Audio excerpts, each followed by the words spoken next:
प्यारे विद्यार्थियों, प्यार भरी सत श्री अकाल।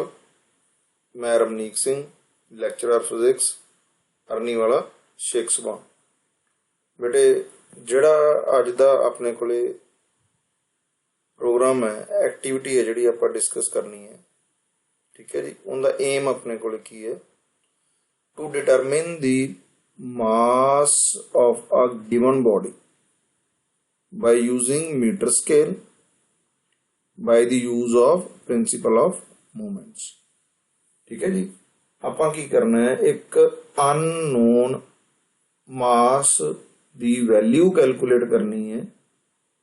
ਕਿਹੜਾ मैथड ला के, प्रिंसिपल ऑफ मूवमेंट किंदी वरतों करके, मीटर स्केल ਦੀ ਵਰਤੋਂ करके, ठीक है जी।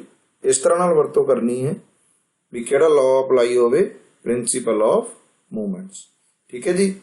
आपां अपने सफर नूं किस तरह नाल अगे वधावांगे, सब तो पहला आपां स्टडी करांगे मूवमेंट दा मतलब की हुंदा, ठीक है जी। फिर उनदियां एग्जांपल्स बारे स्टडी करांगे, उस नूं अगे वधा के फिर आपां प्रोसीजर बारे डिस्कस करांगे, अपना जिहड़ा प्रैक्टिकल है। फिर एक छोटी जी आपां डेमोस्ट्रेशन वीडियो देखांगे, ठीक है जी। उस तो बाद लास्ट ते आपां जाके रीडिंग्स दा एक टेबल है जिहड़ा, उनदे बारे डिस्कस करांगे, ठीक है जी। चलो आपां शुरू करते हैं। लो जी, फस्ट अपने कोल की है एम, जिवें आपां हुणे डिस्कस कीता भी अपना एम की है एक्टिविटी दा, असीं की करना चाहुंदे हैं। असीं एक अननोन मास आ जिहड़ा सानूं दित्ता होया है, ठीक है जी, उन्होंने डिटरमिन करना चाहते हैं, to determine the mass of a given body by using metre scale by the principle of movements. ठीक है जी। इहदे वास्ते आपां नूं ऑपरेटर्स की चाहिए, एक मीटर स्केल आपां नूं चाहिए, हैवी वैच विद शार्प एजिज। उस तो बाद आपां नूं चाहिए वेइंग बॉक्स या वेट बॉक्स, एक बॉडी चाहिए है अननोन मास की। ठीक है जी। आपां आ भी यूज कर सकते हैं वैज, या इहदी थां ते आपां की यूज करांगे, आपां एक स्टैंड यूज करांगे जिहड़ा अपने को लैब दे विच अवेलेबल हुंदा विद क्लैंप, ठीक है जी, क्लैंप्स, ठीक है जी, एंड स्केल। ठीक है, चलो आप अगे बढ़ते हैं। हुण देखो बेटे, फिगर या डायग्राम जिहड़ा असीं यूज करना है, किस तरह का ऑपरेटस है जिहड़ा असीं यूज करना है। सब तो पहला आपां देखिए, जिवें अपने कोल डायग्राम दे विच अपने कोल शो कीता होया है, जिहड़ा इस तरह का पीस आपां रखिया होया, इहनूं आपां कहने वैज। ठीक है जी। इहदी एक साइड दे उत्ते अपने कोले की है, अननोन मास दी बॉडी है जिहड़ी mg वेट है डाउनवर्ड डायरैक्शन च अप्लाई कर रही है। दूसरी साइड ते अपने कोले की है, पैन, ठीक है जी, वेइंग पैन, जिंदे विच आपां की है वेट्स वधावांगे जां घटावांगे, किस चीज लई, इस नूं हॉरिजेंटली बैलेंस करन दे लई। ये डायग्राम अपने को, ठीक है जी। एक्चुअल दे विच इहनूं इंप्लीमेंट किवें करांगे, वो अपना ऑपरेटर्स आपां शो कीता होया, ठीक है जी। इस तरह नाल आपां एक स्टैंड लवांगे, जिस दे उपर आपां की करांगे, क्लैंप दी हेल्प दे नाल आपां की लावांगे बेटे, आ मीटर स्केल, ठीक है, जिहड़ा 100 सेंटीमीटर लेंथ दा होवेगा, जिस दे एक पासे आपां की लावांगे बेटे, ये अपने कोल की है वेइंग पैन, ठीक है जी, पैन, जिस दे विच वेट है जिहड़े पाए जा सकदे, वधाए जां घटाए जा सकदे। दूसरी साइड ते बेटे जिहड़ा अपने कोल इत्थे शो कीता है, इत्थे आपां रखांगे एक बॉडी जिंदा मास आपां नूं पता नहीं, अननोन मास कह सकते हैं। इत्थे आपां शो कर रखिया, ठीक है जी। ये पॉइंट क्लीयर होया कि नहीं है। इस तरह दे अपने कोल की है, जिहड़े सिंगल अपने कोल कॉइन्स टाइप जिहड़े वेट्स हुंदे, ठीक है जी, जिन्हां दी वैल्यू आपां कर सकते हैं। ठीक है, चलो आपां अगे तक वधदे हैं। हुण आपां डिस्कस करते हैं, what is the meaning of the movement of a force। Movement का मतलब अपने कोल की हुंदा बेटे, effect produced bye a force, rotating force. इत्थे अपने कोल की है, मूवमेंट का मतलब देखो की है, this tendency of a force to produce rotation about some point is called the movement of a force। Movement का मतलब effect produced by the force. किस तरह का इफेक्ट प्रोड्यूस करना है? रोटेशन का। रोटेशन किंदे दुआले करनी है? About a point. ठीक है जी। उस पॉइंट नूं आपां की कहने हैं? ज्यादातर आपां कह दिंने हैं जिंदे विचों दी एक लाइन पास करदी एक्सिस। ठीक है जी। ਜਾਂ ਆਪਾਂ कह ਦਿੰਦੇ पाइवट। ठीक है जी। वो पॉइंट है उस दे दुआले इन्हें रोटेशनल इफेक्ट है जिहड़ा प्रोड्यूस करना हुंदा। मूवमेंट ऑफ फोर्स का मतलब क्लीयर हो गया कि नहीं? Effect produced by the force and that effect is rotation about a fixed axis या पॉइंट। ठीक है जी। दैट पॉइंट या एक्सिस। ठीक है जी।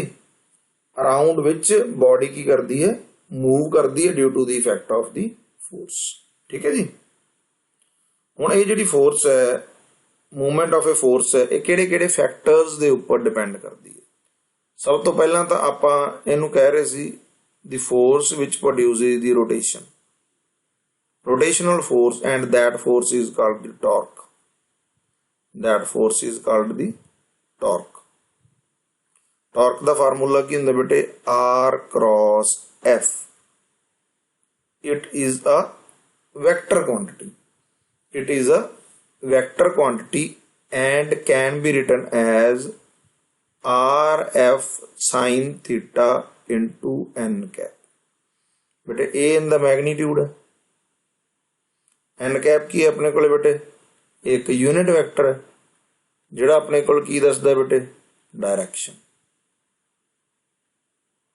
ठीक है जी। ये अपने को की यूनिट वैक्टर है which gives us the direction. Direction की हुंदी है बेटे? Perpendicular to the plane containing R vector and F vector. किस तरह का परपेंडिकुलर हुंदा है? अपवर्ड या डाउनवर्ड। ठीक है जी। प्लेन दे कोई भी है प्लेन है, इहदे आ भी परपेंडिकुलर है ते आ भी अपने कोल की है? परपेंडिकुलर है। ये अपवर्ड है, डाउनवर्ड है। According to right hand palm rule या screw rule? According to right hand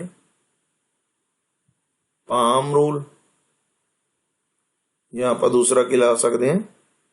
screw rule. देखो बेटे आपां आपदे मेन टारगेट ते पहुंचण दे लई ਜਿਹੜੇ फैक्टर्स है उन्होंने ਆਪਾਂ डिस्कस कर रहे हैं।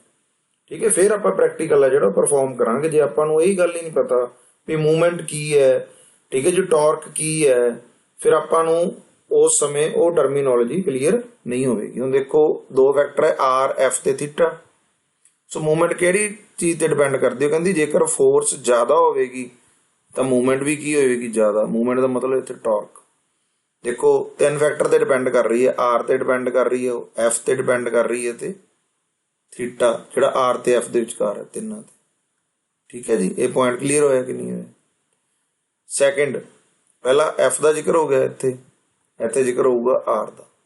The movement of a force is bigger if it acts फारदर from the pivot axis जिंदे दुआले रोटेट कर रही उहदे तो दूर होवे। जिन्ना डिस्टेंस की होवे दूर होवे। जिवें मान लो इस तरह नाल आपां एक बॉडी लईए, इनदी एक्सिस है। ठीक है जी। जे आपां इत्थे फोर्स आपां अप्लाई कर रहे हैं अपवर्ड या डाउनवर्ड तो जिहड़ा आ डिस्टेंस हो गया ये अपने कोल की हो गया? एफ ते आर दे विचकार दा डिस्टेंस हो गया। किंदे तो? एक्सिस ऑफ रोटेशन तो। ठीक है जी। जिन्ना आर ज्यादा होगा उन्ना अपने कोल ज्यादा टॉर्क है जिहड़ी वो प्रोड्यूस होगी। ठीक है जी। ये सैकेंड फैक्टर हो गया। थर्ड की है movement of force is greatest वड्डी तो वड्डी होगी if it acts at an angle 90 degree. हुण देखो साइन 90 की वैल्यू की हुंदी 1। ये वैल्यू अपने कोले की है मैक्सिमम। इसका मतलब एंगल 0 to 90 डिग्री दे विच जदों लाई करेगा 0 डिग्री ते वैल्यू होएगी मिनिमम, 90 डिग्री ते की होएगी मैक्सिमम। इसका मतलब मैक्सिमम ਆਪਾਂ ਨੂੰ रोटेशनल इफेक्ट है ਜਿਹੜਾ टॉर्क कदों मिलेगी ਜਦੋਂ थीटा कितना होएगा 90 डिग्री। उम्मीद करदा बेटे बेसिक्स है ਜਿਹੜੇ क्लीयर हो रहे होणगे। ठीक है जी। हुण ਆਪਾਂ ਗੱਲ कर रहे सी डायरेक्शन ਦੀ प्रॉपर्टीज ਦੇ ਵਿੱਚ movements not only have a magnitude they also have a sense to them। sense to them ਦਾ मतलब ਉਹ ਗੱਲ ਕਰ ਰਹੇ ਵੀ ਉਹਨਾਂ ਕੋਲ ਇੱਕ डायरेक्शन भी हैगी है। ठीक है जी। The sense of the movement is clockwise और counter clockwise depending upon which way they will tend to make the object rotate. ਕਹਿਣ ਦਾ ਮਤਲਬ ਆਪਾਂ ਸਿੱਧੇ ਜਿਹੇ ਤਰੀਕੇ ਨਾਲ ਗੱਲ ਕਰੀਏ ਵੀ ਐਂਟੀ ਕਲੌਕਵਾਈਜ਼ ਰੋਟੇਸ਼ਨ ਕਰ ਰਹੀ ਹੈ ਜਾਂ ਕਲੌਕਵਾਈਜ਼ ਰੋਟੇਸ਼ਨ ਕਰ ਰਹੀ ਹੈ, ਡਾਇਰੈਕਸ਼ਨ ਉਹਦੇ ਅਕੋਰਡਿੰਗਲੀ ਹੋਵੇਗੀ। ਜੇਕਰ ਇਸ ਪੁਆਇੰਟ ਦੇ ਉੱਪਰ ਮੰਨ ਲਓ ਫੋਰਸ ਹੈ ਜਿਹੜੀ ਇਹ ਲੱਗ ਰਹੀ ਹੈ, ਆਹ ਐਕਸਿਸ ਆਫ ਰੋਟੇਸ਼ਨ ਹੈ, ਜੇ ਐਂਟੀ ਕਲੌਕਵਾਈਜ਼ ਹੈ ਤੇ ਜੇ ਅਸੀਂ ਇੱਥੇ ਰਾਈਟ ਹੈਂਡ ਸਕਰੂ ਰੂਲ ਲਾਈਏ ਤੇ ਸਕਰੂ ਰੱਖ ਕੇ ਉਹਨੂੰ ਰੋਟੇਟ ਕਰੀਏ ਐਂਟੀ ਕਲੌਕਵਾਈਜ਼ ਡਾਇਰੈਕਸ਼ਨ 'ਚ, ਤਾਂ ਫੋਰਸ ਦੀ ਡਾਇਰੈਕਸ਼ਨ ਕੀ ਹੋਊਗੀ? Perpendicular to the plain torque the in the upward direction। Similarly ਜੇਕਰ ਅਸੀਂ ਇੱਥੇ ਐਕਸਿਸ ਲਗਾ ਕੇ ਇੱਥੋਂ ਇਹਦੀ ਰੋਟੇਸ਼ਨ ਹੈ ਜਿਹੜੀ ਉਹ ਕਲੌਕਵਾਈਜ਼ ਹੋਵੇ, ਕਲੌਕਵਾਈਜ਼ ਇਸ ਤਰ੍ਹਾਂ ਨਾਲ, ਜੇ ਇੱਥੇ ਸਕਰੂ ਰੱਖ ਕੇ ਜੇਕਰ ਅਸੀਂ ਕਲੌਕਵਾਈਜ਼ ਰੋਟੇਟ ਕਰੀਏ ਤਾਂ ਡਾਇਰੈਕਸ਼ਨ ਆਫ ਦੀ ਟਾਰਕ ਕੀ ਹੋਊਗੀ? Perpendicular to the plain in the downward direction. ਹੁਣ ਤੁਸੀਂ ਦੇਖੋ ਇੱਥੇ ਵੈਲਿਊ ਕੀ ਲਈ ਹੋਈ ਹੈ? ਪੋਜ਼ਿਟਿਵ, ਇੱਥੇ ਵੈਲਿਊ ਕੀ ਲਈ ਹੋਈ? ਨੈਗੇਟਿਵ।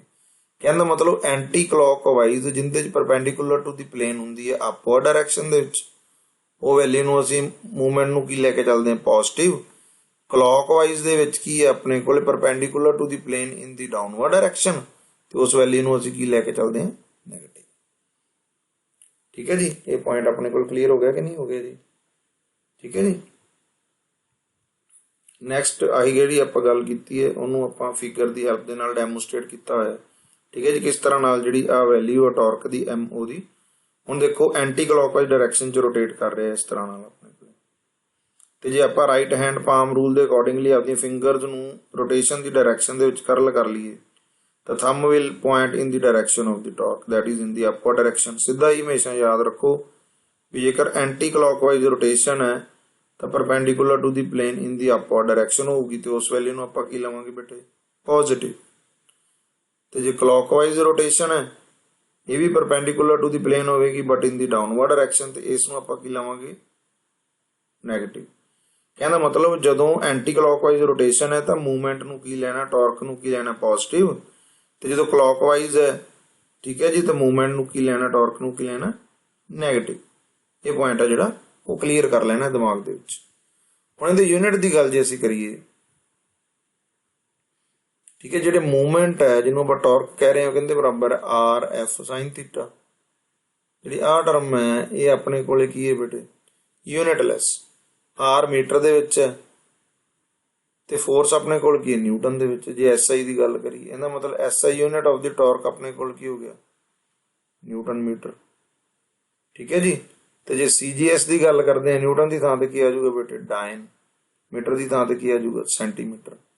ਤੇ ਜੇ ਐਫਪੀਐਸ ਸਿਸਟਮ ਦੀ ਗੱਲ ਕਰਦੇ ਹਾਂ, ਠੀਕ ਹੈ ਜੀ, ਤਾਂ ਜਿਹੜਾ ਫੋਰਸ ਹੈ ਉਹ ਆਪਣੇ ਕੋਲ ਹੁਣ ਕੀ ਆਊਗਾ?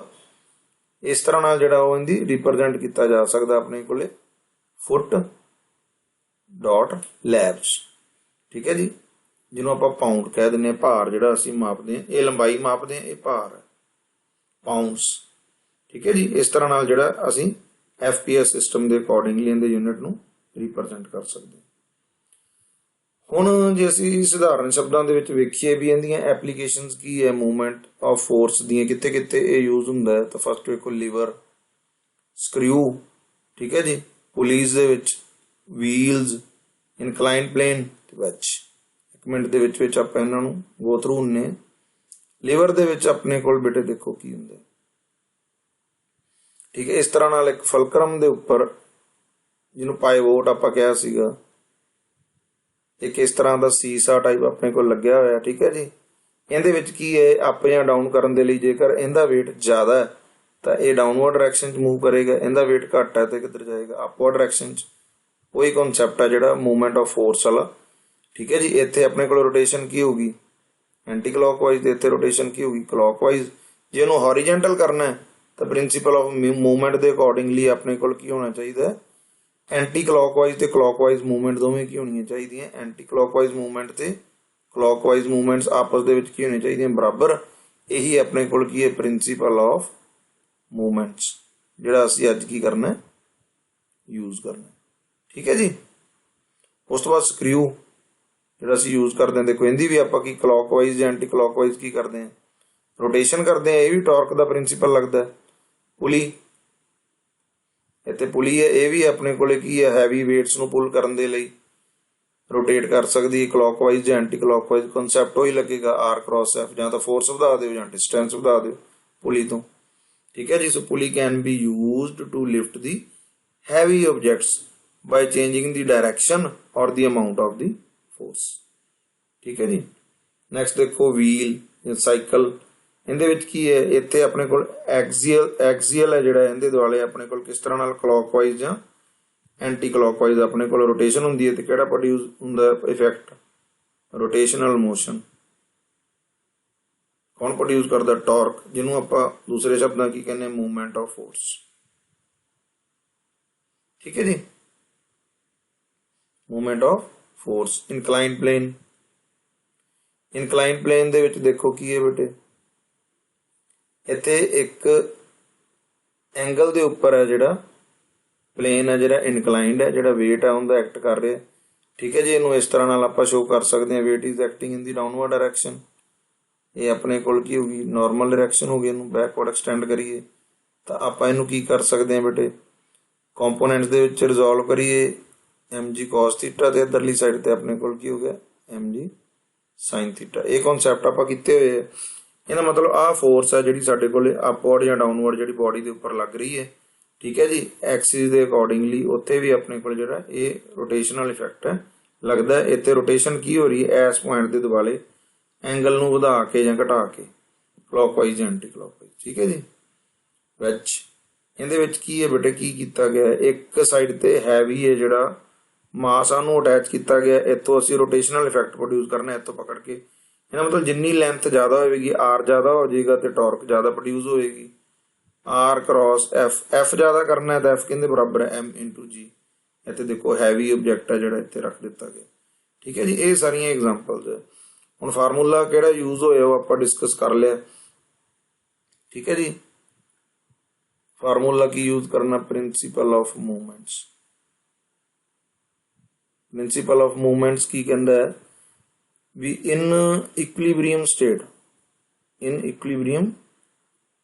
ਸਟੇਟ ਆਫ ਦੀ ਬੋਡੀ ਹੈ ਜਿਹੜੀ, ਉਹਦੇ ਵਿੱਚ ਆਪਣੇ ਕੋਲ ਕੀ ਹੈ, ਕਲॉकवाइज ਮੂਵਮੈਂਟ ਹੈ ਜਿਹੜੀ ਆਫ ਫੋਰਸ, ਉਹ ਕਿੰਦੇ ਬਰਾਬਰ ਹੋਣੀ ਚਾਹੀਦੀ ਹੈ ਬੇਟੇ, ਉਹ ਬਰਾਬਰ ਹੋਣੀ ਚਾਹੀਦੀ ਹੈ ਐਂਟੀ ਕਲॉकवाइज ਮੂਵਮੈਂਟ ਆਫ ਫੋਰਸ। ਠੀਕ ਹੈ ਜੀ। ਇਹ ਆਪਾਂ ਜਿਹੜਾ ਪ੍ਰਿੰਸੀਪਲ ਹੈ ਇਹ ਯੂਜ਼ ਕਰਨਾ ਆਪਾਂ। ਠੀਕ ਹੈ। ਟਾਰਕ ਦੇ ਰੂਪ ਦੇ ਵਿੱਚ ਜਿਹੜਾ ਯੂਜ਼ ਕਰਨਾ। ਹੁਣ ਆਪਾਂ ਦੇਖਦੇ ਹਾਂ ਨੈਕਸਟ ਆਪਣੇ ਕੋਲ ਕੀ ਚੀਜ਼ ਹੈ, ਪ੍ਰੋਸੀਜਰ ਦਾ ਮਤਲਬ ਕਿਸ ਤਰ੍ਹਾਂ ਨਾਲ ਇਹਨੂੰ ਪਰਫਾਰਮ ਕਰਨਾ ਹੈ। ਠੀਕ ਹੈ ਜੀ। ਇਹਨੂੰ ਪਰਫਾਰਮ ਕਰਨ ਦੇ ਲਈ ਆਪਾਂ ਇੱਕ ਮੀਟਰ ਸਕੇਲ ਲਵਾਂਗੇ, ਉਹਨੂੰ ਹੌਰੀਜੈਂਟਲੀ ਪਲੇਸ ਕਰਾਂਗੇ। ਉਹਦੇ ਉੱਪਰ ਕੀ ਹੈ, ਸ਼ਾਰਪ ਐਜ ਦੇ ਉੱਪਰ ਜਿਵੇਂ ਇੱਥੇ ਰੱਖਿਆ ਆਪਾਂ ਉਹਨੂੰ ਸਟੈਂਡ ਦੇ ਉੱਪਰ ਰੱਖਾਂਗੇ। ਠੀਕ ਹੈ ਜੀ। ਇਸ ਤਰ੍ਹਾਂ ਨਾਲ ਕਲੈਂਪ ਕਰਾਂਗੇ। ਇੱਕ ਸਾਈਡ ਤੇ ਅਨਨੋਨ ਮਾਸ ਲਗਾਵਾਂਗੇ। ਠੀਕ ਹੈ ਜੀ। ਦੂਸਰੀ ਸਾਈਡ ਤੇ ਆਪਣੇ ਕੋਲ ਕੀ ਕਰਾਂਗੇ, ਇੱਕ ਸਾਈਡ ਤੇ ਪੈਨ, weight, ਡਿਸਟੈਂਸ ਤੇ ਇਹਨੂੰ ਐਡਜਸਟ ਕਿਵੇਂ ਕਰਾਂਗੇ, ਜਿੰਨਾ ਚਿਰ ਉਹ ਕੀ ਨਹੀਂ ਹੋ ਜਾਂਦਾ, ਬਿਕਮ ਹੌਰੀਜੈਂਟਲ। ਜਦੋਂ ਹੌਰੀਜੈਂਟਲ ਹੋ ਜਾਊਗਾ ਤਾਂ ਕੀ ਲੱਗੂਗਾ, ਪ੍ਰਿੰਸੀਪਲ ਆਫ ਮੂਵਮੈਂਟਸ। ਤੇ ਵੈਲਿਊਜ਼ ਨੂੰ ਕੀ ਕਰ ਲਾਂਗੇ, ਅਸੀਂ ਨੋਟ ਕਰ ਲਾਂਗੇ। ਠੀਕ ਹੈ ਜੀ। ਇਹ ਪੁਆਇੰਟ ਕਲੀਅਰ ਹੋਇਆ ਕਿ ਨਹੀਂ ਹੋਇਆ ਬੇਟੇ। ਲਓ ਆਪਾਂ ਹੁਣ ਇਸ ਚੀਜ਼ ਨੂੰ ਇੱਕ ਵੀਡੀਓ ਦੀ ਹੈਲਪ ਦੇ ਨਾਲ ਇਹਦੀ ਡੈਮੋਸਟ੍ਰੇਸ਼ਨ ਹੈ ਜਿਹੜੀ ਆਪਾਂ ਉਹ ਦੇਖਦੇ ਹਾਂ। ਠੀਕ ਹੈ ਜੀ। ਡੈਮੋਸਟ੍ਰੇਸ਼ਨ ਦੇ ਵਿੱਚ ਦੇਖੋ ਕੀ ਹੈ। ਸਾਰੇ ਵਿਦਿਆਰਥੀਓ, ਜਿਹੜਾ ਆਪਾਂ ਇਹ ਪ੍ਰੈਕਟੀਕਲ ਹੁਣ ਪਰਫਾਰਮ ਕਰਾਂਗੇ, ਇਹ ਸਾਡੀ ਕਲਾਸ ਦਾ ਜਿਹੜਾ ਬੱਚਾ ਹੈ ਹਰਮਨ ਹੈ, ਉਹ ਤੁਹਾਨੂੰ ਪਰਫਾਰਮ ਕਰਕੇ ਦਿਖਾਏਗਾ। ਹਰਮਨ ਕਰੋ ਬੇਟੇ। ਇਹਦੇ ਵਿੱਚ ਆਪਣੇ ਕੋਲ ਕੀ ਹੈ ਬੇਟੇ, ਇੱਕ ਨੋਨ weight ਹੈ ਤੇ ਇੱਕ ਅਨਨੋਨ weight ਹੈ। ਇਹ ਹੈ ਜਿਹੜਾ, ਇਹ ਆਪਣੇ ਕੋਲ ਕੀ ਹੈ, ਅਨਨੋਨ weight ਹੈ ਜਿਹੜਾ ਅਸੀਂ ਕਿਸੇ ਵੀ ਇੱਕ ਪੋਜੀਸ਼ਨ ਦੇ ਉੱਪਰ ਰੱਖ ਲਿਆ। ਠੀਕ ਹੈ ਜੀ। ਦੂਸਰੀ ਸਾਈਡ ਤੇ ਆਪਣੇ ਕੋਲ ਕੀ ਹੈ, ਇੱਕ ਨੋਨ weight ਹੈ, ਹੈਂਗਰ ਹੈ ਜਿਹਦੇ ਵਿੱਚ ਅਸੀਂ, ਠੀਕ ਹੈ ਜੀ, weight ਪਾਏ ਹੋਏ ਹੈ। ਉਹ weight ਅਸੀਂ ਵਧਾ ਕੇ ਘਟਾ ਕੇ ਜਿਹੜੀਆਂ ਅਸੀਂ 3 ਰੀਡਿੰਗਸ ਲੈ ਸਕਦੇ ਹਾਂ। ਟਾਰਕ ਹੈ ਜਿਹੜੀ, ਉਹ ਇਹ ਦੋਵੇਂ ਸਾਈਡ ਤੇ ਅਲੱਗ-ਅਲੱਗ ਲੱਗ ਰਹੀ ਹੈ, ਇੱਕ ਸਾਈਡ ਤੇ ਕਲॉकवाइज ਤੇ ਇੱਕ ਸਾਈਡ ਤੇ ਐਂਟੀ ਕਲॉकवाइज ਡਾਇਰੈਕਸ਼ਨ ਦੇ ਵਿੱਚ। ਜਦੋਂ ਇਹ ਸਕੇਲ ਪ੍ਰੋਪਰ ਹੌਰੀਜੈਂਟਲ ਡਾਇਰੈਕਸ਼ਨ ਦੇ ਵਿੱਚ ਹੈ ਤਾਂ ਇਹਦਾ ਮਤਲਬ ਆਪਣੇ ਕੋਲ ਕੀ ਹੈ ਵੀ ਇਕੁਇਲਿਬਰੀਅਮ ਸਟੇਟ ਆ ਚੁੱਕੀ ਹੈ। ਤੇ ਪ੍ਰਿੰਸੀਪਲ ਆਫ ਮੂਵਮੈਂਟਸ ਦੇ ਅਨੁਸਾਰ ਆਪਣੇ ਕੋਲ ਕੀ ਦੋਵੇਂ ਟਾਰਕ ਜਿਹੜੀਆਂ ਐਕਟ ਕਰ ਰਹੀਆਂ ਉਹ ਬਰਾਬਰ ਹੈ। ਰੀਡਿੰਗ ਲੈਣ ਦੇ ਲਈ ਆਪਾਂ ਕੀ ਕਰਨਾ ਹੈਗਾ, ਸਕੇਲ ਹੈ ਜਿਹੜਾ ਉਹ ਬਿਲਕੁਲ ਹੌਰੀਜੈਂਟਲ ਪੋਜੀਸ਼ਨ ਦੇ ਵਿੱਚ ਹੋਣਾ ਚਾਹੀਦਾ ਹੈ। ਪਹਿਲੀ ਰੀਡਿੰਗ ਹੈ ਜਿਵੇਂ ਅਸੀਂ ਉਹ ਸੈੱਟ ਕਰ ਰੱਖੀ ਹੈ। पहली रीडिंग देखो ਆਪਾਂ ਕੀ ਕੀਤਾ ਹੈ, ਪਹਿਲਾਂ ਇਸ ਸਕੇਲ ਨੂੰ ਸੈਂਟਰ ਦੇ ਵਿੱਚੋਂ ਟਾਈ ਕਰ ਰੱਖਿਆ 50 ਦੇ ਉੱਪਰ, ਠੀਕ ਹੈ ਜੀ। ਉਸ ਤੋਂ ਬਾਅਦ ਜਿਹੜਾ ਆਪਣੇ ਕੋਲ ਨੋਨ ਪੁਲੀ ਹੈ ਉਹਦੀ ਸੈਟਿੰਗ ਅਸੀਂ ਕਰ ਰੱਖੀ ਹੈ, ਜਿਵੇਂ 26 ਦੇ ਉੱਪਰ ਆ ਗਈ ਤਾਂ ਇਹਨਾਂ ਦੋਵਾਂ ਦਾ ਡਿਫਰੈਂਸ ਹੈ ਜਿਹੜਾ ਉਹ ਆਪਾਂ ਲੈਣਾ ਹੈਗਾ 50 - 26, ਠੀਕ ਹੈ ਜੀ। ਇਹ ਆਪਣੇ ਕੋਲ ਕੀ ਹੈ, ਜਿਹੜੀ ਰੀਡਿੰਗ ਹੈ ਇਹ ਆਪਣੇ ਕੋਲ ਆ ਗਈ ਨੋਨ ਵੇਟ ਦੇ ਉੱਪਰੋਂ। ਸਿਮਿਲਰਲੀ ਇੱਧਰ ਆਪਣੇ ਕੋਲ ਕੀ ਹੈ, ਅਨਨੋਨ ਵੇਟ ਹੈ। ਅਨਨੋਨ ਵੇਟ ਦੇ ਵਿੱਚ ਆਪਣੇ ਕੋਲ ਜਿਹੜੀ ਰੀਡਿੰਗ ਹੈ ਉਹ 79.5, ਇਹਨੂੰ ਅਸੀਂ 50 ਦੇ ਵਿੱਚੋਂ ਜਿਹੜਾ ਉਹ ਸਬਟਰੈਕਟ ਕਰਕੇ 29.5, ਉਧਰੋਂ ਅਸੀਂ ਸਬਟਰੈਕਟ ਕੀਤਾ 50 ਦੇ ਵਿੱਚੋਂ।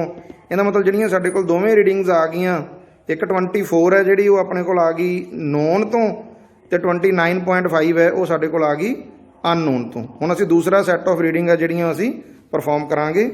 ਕਰੋ ਬੇਟੇ। ਪਹਿਲਾਂ ਅਸੀਂ ਜਿਹੜਾ ਵੇਟ ਹੈ, ਜਿਵੇਂ ਮੰਨ ਲਓ ਹੁਣ ਅਸੀਂ ਇਹਦੇ ਚੋਂ ਵੇਟ ਹੈ ਜਿਹੜੇ ਉਹ ਅਸੀਂ ਪੈਨ ਦੇ ਵਿੱਚੋਂ ਜਿਹੜਾ ਵੇਟ ਹੈ ਉਹ ਅਸੀਂ ਇੱਕ ਡਿਕਰੀਜ਼ ਕਰ ਦਿੱਤਾ, ਠੀਕ ਹੈ ਜੀ। ਹੁਣ ਅਸੀਂ ਇਹਨੂੰ ਹੌਰੀਜੈਂਟਲ ਡਾਇਰੈਕਸ਼ਨ ਦੇ ਵਿੱਚ ਅਸੀਂ ਬੈਲੈਂਸ ਕਰਾਂਗੇ, ਤੇ ਫਿਰ ਅਸੀਂ ਦੇਖਾਂਗੇ ਕਿਸ ਤਰ੍ਹਾਂ ਨਾਲ ਜਿਹੜਾ ਹੈ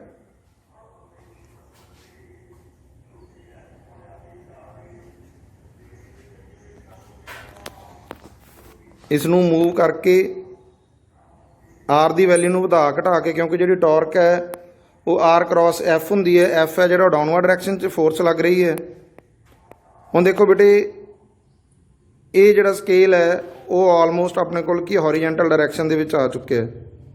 ਇਸ ਕਰਕੇ ਜਿਹੜੀ ਉਹ ਸੈਕਿੰਡ ਰੀਡਿੰਗ ਦੇਖੋ ਹੁਣ ਆਪਣੇ ਕੋਲ ਕੀ ਹੈ, ਨੋਨ ਦੇ ਵਿੱਚ ਜਿਹੜੀ ਅਸੀਂ ਰੀਡਿੰਗ ਲਈ ਹੈ ਉਹ ਸਾਡੇ ਕੋਲ ਰੀਡਿੰਗ ਆ ਚੁੱਕੀ ਹੈ, ਠੀਕ ਹੈ ਜੀ। 15 ਦੇ ਉੱਪਰ ਹੈ ਤੇ ਇੱਧਰੋਂ ਆਪਣੇ ਕੋਲ ਕੀ ਹੈ 50 ਦੇ ਉੱਪਰ ਹੈ, ਠੀਕ ਹੈ ਜੀ। ਸਿਮਿਲਰਲੀ ਜਿਹੜੀ ਦੂਸਰੀ ਰੀਡਿੰਗ ਹੈ ਉਹ ਸਾਡੇ ਕੋਲ ਕੀ ਹੈ, ਇੱਧਰੋਂ 80 ਦੇ ਉੱਪਰ ਹੈ, ਠੀਕ ਹੈ। ਇਹਨੂੰ ਅਸੀਂ 50 ਦੇ ਵਿੱਚੋਂ 80 - 50 ਕਰਕੇ 30, ਤੇ ਸਿਮਿਲਰਲੀ ਇੱਧਰੋਂ 50 ਦੇ ਵਿੱਚੋਂ ਮਾਈਨਸ ਕਰਕੇ 15 35, ਜਿਹੜੀ ਇਹ ਰੀਡਿੰਗ ਹੈ ਜਿਹੜੀ ਸੈਕਿੰਡ ਸੈੱਟ ਵਾਸਤੇ ਸਾਡੇ ਕੋਲੇ ਆ ਚੁੱਕੀ ਹੈ, ਠੀਕ ਹੈ ਜੀ। ਇਸ ਰੀਡਿੰਗ ਨੂੰ ਅਸੀਂ ਕੀ ਕਰਨਾ ਹੈ, ਨੋਨ ਤੇ ਅਨਨੋਨ ਦੀ ਫਾਰਮ ਦੇ ਵਿੱਚ ਰਿਕਾਰਡ ਕਰ ਲੈਣਾ, ਠੀਕ ਹੈ ਜੀ। ਇੱਕ ਰੀਡਿੰਗ ਹੋਰ ਲਓ ਬੇਟੇ।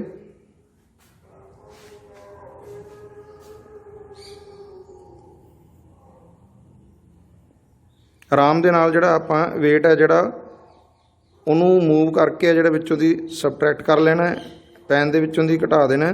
ਫਿਰ ਉਸੇ ਤਰ੍ਹਾਂ ਨਾਲ ਹੀ ਦੋਵੇਂ ਸਾਈਡ ਨੂੰ ਅਸੀਂ ਮੂਵ ਕਰਕੇ ਜਿਹੜੀ ਪੋਜੀਸ਼ਨ ਹੈ ਉਹਨੂੰ ਬੈਲੈਂਸ ਕਰਨਾ। ਕਿਸ ਤਰ੍ਹਾਂ ਨਾਲ ਬੈਲੈਂਸ ਕਰਨਾ ਹੈ, ਤਾਂ ਕਿ ਹੌਰੀਜੈਂਟਲ ਪੋਜੀਸ਼ਨ ਹੈ ਜਿਹੜੀ ਉਹ ਆਪਣੇ ਕੋਲੇ ਹੋ ਜਾਵੇ। ਸਕੇਲ ਕਿਸ ਤਰ੍ਹਾਂ ਨਾਲ ਹੋ ਜਾਵੇ, ਬਿਲਕੁਲ ਹੌਰੀਜੈਂਟਲ ਡਾਇਰੈਕਸ਼ਨ ਦੇ ਵਿੱਚ ਹੋ ਜਾਵੇ। ਬੈਲੈਂਸ ਕਰੋ ਬੇਟੇ।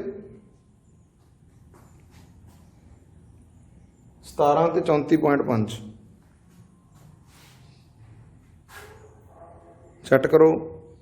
ਹੌਰੀਜੈਂਟਲ ਜਿੰਨਾ ਚਿਰ ਡਾਇਰੈਕਸ਼ਨ ਨਹੀਂ ਆਉਂਦੀ, ਜਿਹੜਾ ਥਰੈਡ ਹੈ ਉਹਨੂੰ ਮੂਵ ਕਰਦੇ ਜਾਓ। R1 ਦੀ ਵੈਲਿਊ ਤੇ R2 ਦੀ ਵੈਲਿਊ ਨੂੰ ਐਡਜਸਟ ਕਰੋ। R1 ਦੀ ਵੈਲਿਊ ਹੈ ਜਿਹੜੀ ਉਹਨੂੰ ਮੂਵ ਕਰੋ ਬੇਟੇ। ਜਿਸ ਸਾਈਡ ਤੇ ਆਪਣੇ ਕੋਲ ਜ਼ਿਆਦਾ ਮੂਵ ਕਰ ਰਿਹਾ ਹੈ, ਹਾਂਜੀ, ਉਹਨੂੰ ਘਟਾਓ।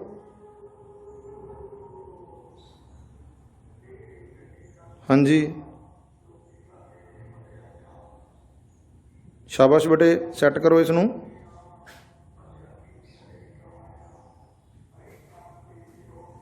ਲਓ ਬੇਟੇ, ਇਹ ਸਾਡੇ ਕੋਲ ਹੈ ਜਿਹੜਾ ਉਹ ਸੈੱਟ ਹੋ ਚੁੱਕਿਆ ਹੈ।